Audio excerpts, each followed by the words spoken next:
Alright, so magandang araw sa ating mga katropa dyan at sa mga subscriber natin na sumusubaybay at pinapanood ang ating mga videos at gustong pumasok sa ating sandatahang lakas.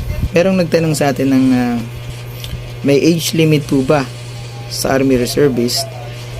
Paano po sa mga 40 to 45 years old na gusto maging reservist o kaya Navy Reservist, mapa-PNP Reservist, Army Reservist or Navy Reservist?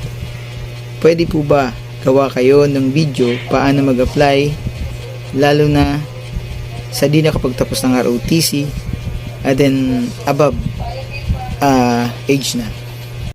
So bali sagutin natin yung tanong ni kung may age limit po ba ang pagpasok sa Philippine Army Reservist o sa kanang unit ng reservist ka papasok.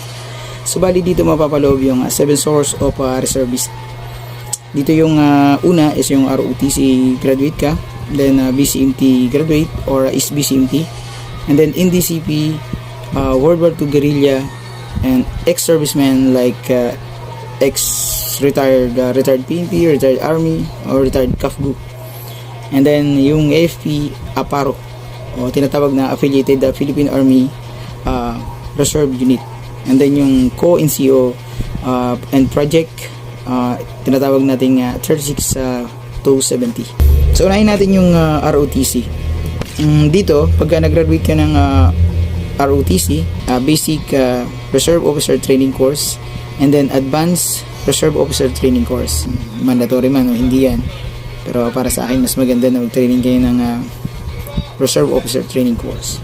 Dito naman sa BCMT, pangalawa, sa BCMT naman is BCMT. Dito hindi ito nakapag ROTC. Dito papasok yung mga 18 to 35 years old. So bali dito kailangan yung mag-train ng 45 days training. Sa loob ng 45 days training na yan kayo tuturuan ng basic citizen military training. Pagsisimula kayo dyan sa reserve rank ng private katulad ng regular force. Okay?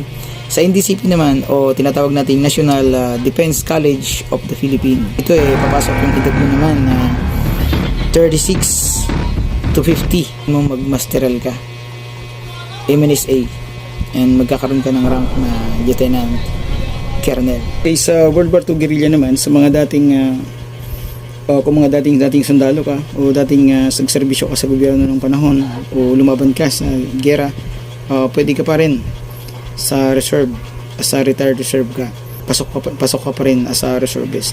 Okay? Yung AFP APARO naman o kaya yung affiliated Philippine Army Reserve Unit, mga government official ka sa ngayon ng gobyerno, isa kang official, dito papasok ka sa affiliated Philippine Army Reserve Unit. Then dito naman sa NCUN project nung inaprobahan to ng noong pa ng Pangulong Marcos, mga reserve force nung panahon pa ni Marcos.